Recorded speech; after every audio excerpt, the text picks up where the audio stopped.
Welcome to the Deep Dive. Today, we're going to be taking a deep dive into The $1 Trillion Conspiracy by Jim Marrs.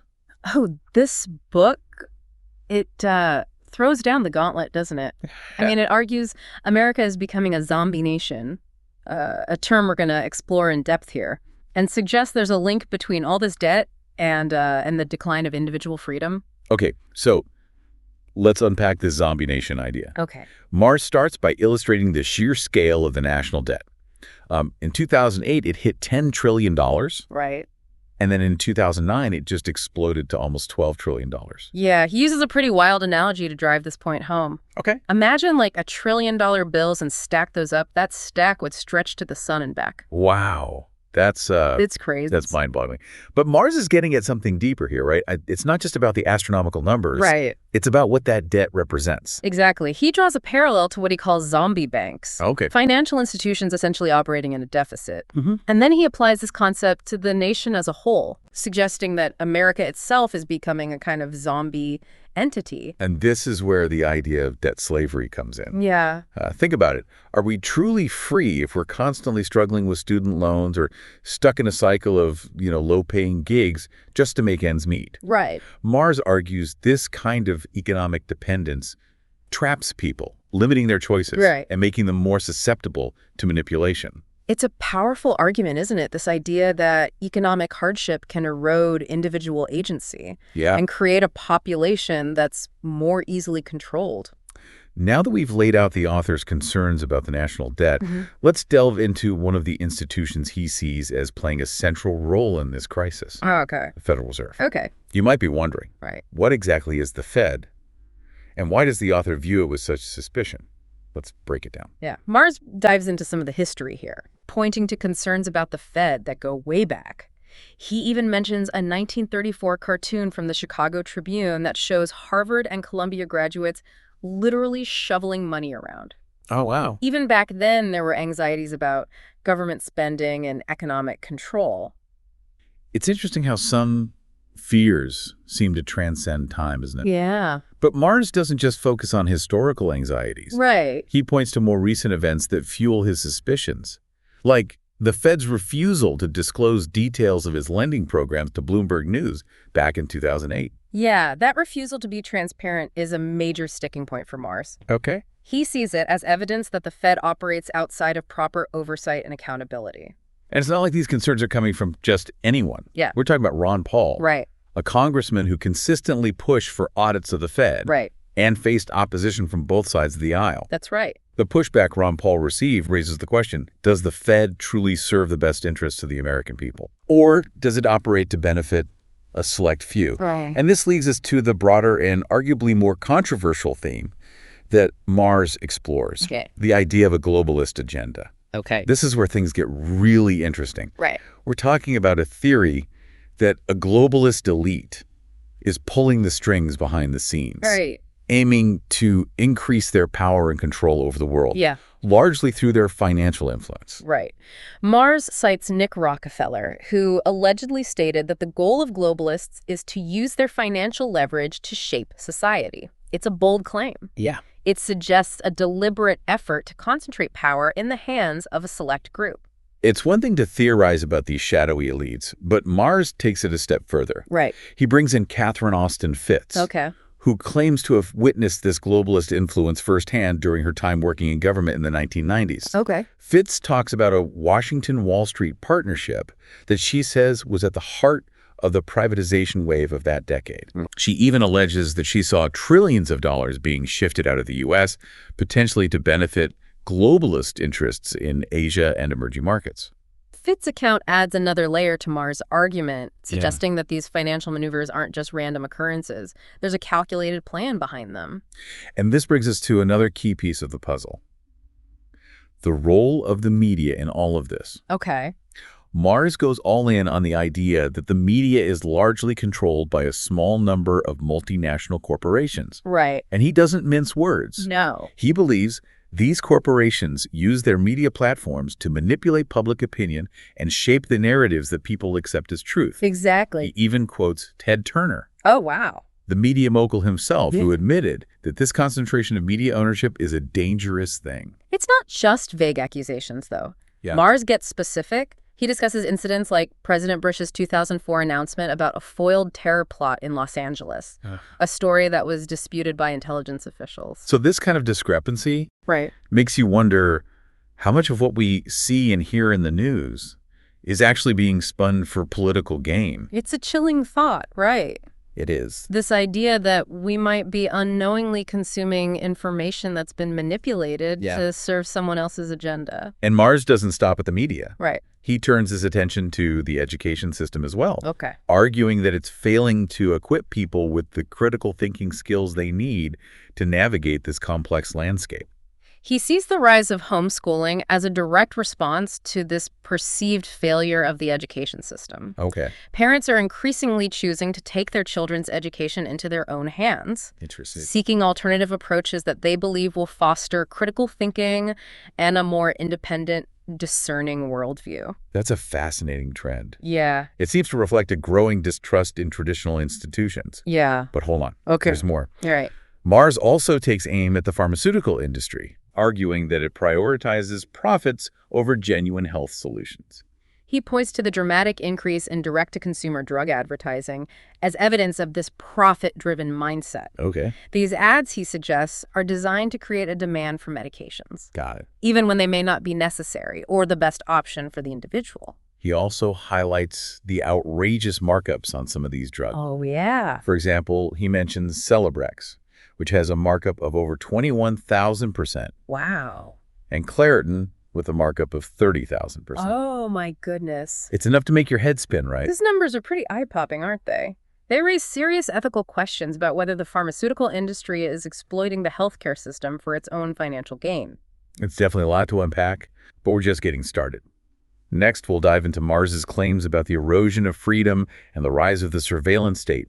Buckle up, because things are about to get even more intense. Remember how we talked about America becoming a zombie nation? Well, Mars argues that this erosion of freedom, this rise of the surveillance state is a key part of that process. It's like we're slowly being numbed and manipulated, Right. losing our ability to think critically Yeah. and act independently. That's a pretty unsettling thought. It is. And Mars points to some very specific examples to support his claim. Right. He talks about the Patriot Act, Yeah. the increased use of surveillance technology, and the growing militarization of police forces Right. as evidence that our civil liberties are under threat. One of the most striking examples he cites is the controversy surrounding the Office of Strategic Influence, or OSI. OSI. This was a Pentagon initiative that actually planned to plant false stories in the media to influence public opinion. It was eventually shut down after a public outcry. Right. But it raises serious questions about how far the government is willing to go to control the narrative. It's a chilling reminder that the lines between truth and propaganda can be blurred.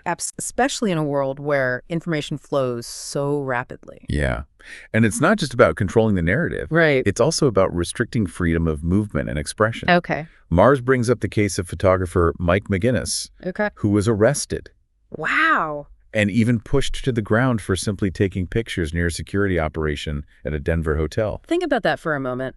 A photographer being arrested for documenting what's happening in a public space. Yeah. It raises concerns about the chilling effect this kind of action can have on journalists and citizens who are trying to hold those in power accountable. Exactly. Yeah. It seems like the very act of observation is being criminalized. It does. And then there's the whole issue of government surveillance programs. Right. Mars delves into the NSA's data collection practices. Yeah. And discusses technologies like Magic Lantern and CIPV, which are essentially spyware programs that allow the government to remotely access your computer. Now, to be clear, CIPV stands for Computer and Internet Protocol Address Verifier. And it's a tool used by law enforcement agencies. Yeah. Magic Lantern is another surveillance tool reportedly used by the FBI. Got it. The point Mars is making is that these technologies raise concerns about privacy and the potential for government overreach. Yeah. It's unsettling to think that our digital lives are so easily accessible. It's like Big Brother's watching, but instead of a telescreen, it's our computers and smartphones. Right. And then there's the Real ID Act. Yeah. A lot of people might not even be aware of this one. Right. But Mars sees it as a potential step toward a national identification system, Right. which can further erode our privacy and freedoms. The Real ID Act essentially sets standards for state-issued driver's licenses and identification cards. Okay. Maher's concern is that it could create a more centralized system for tracking and controlling individuals. He argues that we're sleepwalking into a surveillance state bit by bit without fully realizing the implications. It's almost like a frog in boiling water. Right. The temperature rises gradually, and we don't notice until it's too late.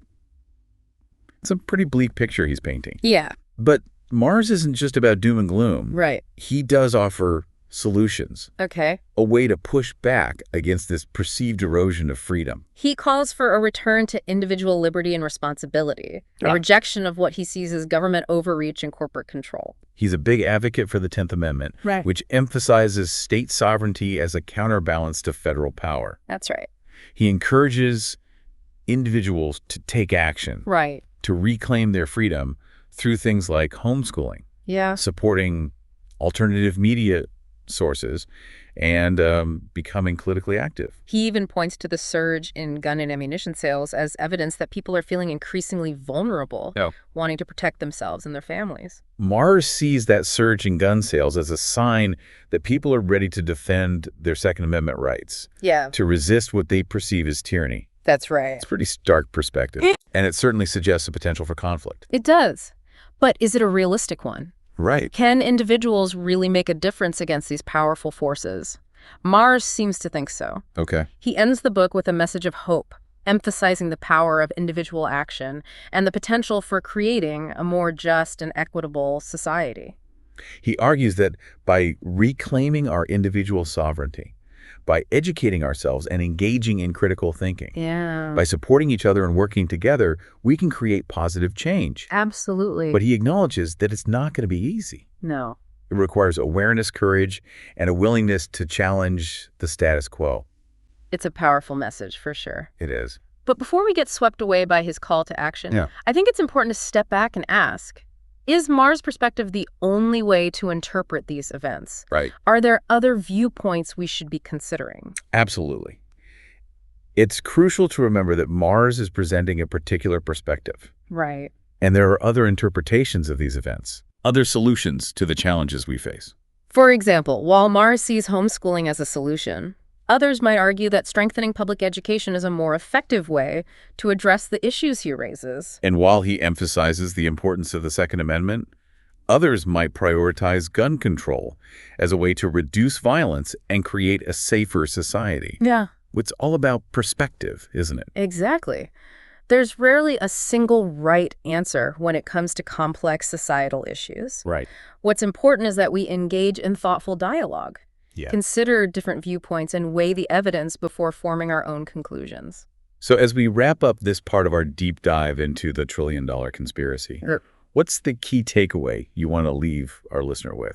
What should they be thinking about as we move into the final part of our discussion? I think the most important takeaway at this point is the need for critical thinking. Mars is urging us to question assumptions, to be aware of the forces that are shaping our world, and to do our own research. Don't just accept what you're told. Think for yourself. And that leads us to the question, what can we as individuals do to create positive change? Okay. That's what we'll explore in the final part of our deep dive. So we've explored this whole idea of America as a zombie nation. Right. Facing all these threats from this massive national debt and powerful institutions operating in the shadows and this potential erosion of freedom. It's a lot to process. It is. You might be wondering, okay, what can I do about all of this? Right. And Mars doesn't just leave us hanging. No, he does. He actually offers some concrete solutions. He does. Some more radical than others. Right. One that really jumps out at me is his proposal to just abolish the income tax. Wow. And replace it with a national sales tax. Okay. He argues that this would simplify the tax code, reduce the power of the IRS, and make it harder for the government to manipulate the economy. That's a bold idea. It is a bold idea. Yeah.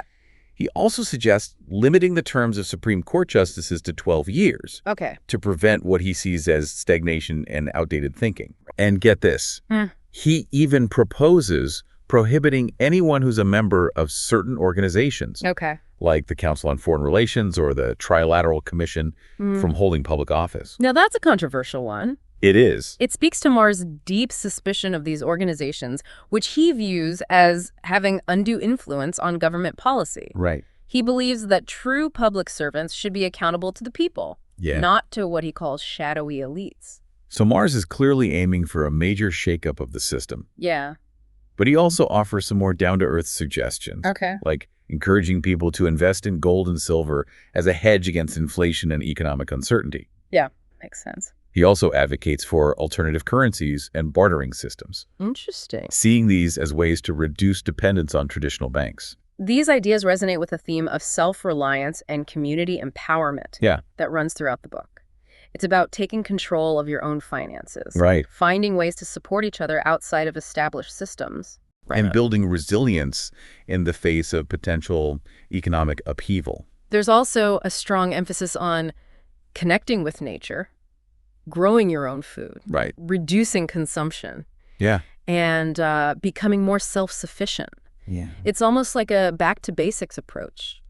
A rejection of the consumerist culture that Mars sees as contributing to many of our problems. It's an interesting juxtaposition, isn't it? It is. On one hand, he's advocating for systemic change, abolishing the income tax, restructuring the Supreme Court. And on the other, he's encouraging individuals to take personal responsibility to build a more localized and sustainable way of life. It's like he's offering a two-pronged approach. Changing the system from within, while simultaneously creating a more resilient and independent life outside of it. It's a pretty radical vision. It is. But there's a certain appeal to it. This idea of taking back control, creating a life that's less dependent on forces we may not be able to control.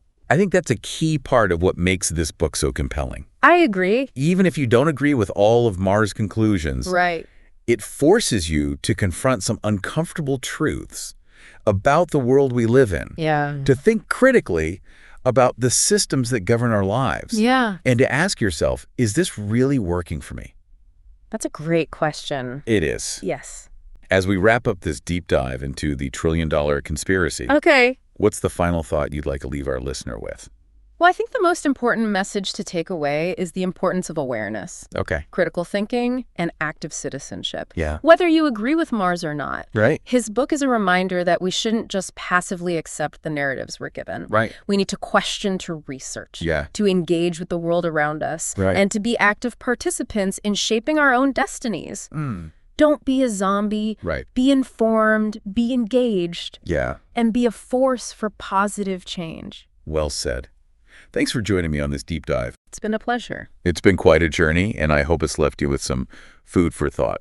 Till next time, stay curious, stay informed, and most importantly, stay engaged.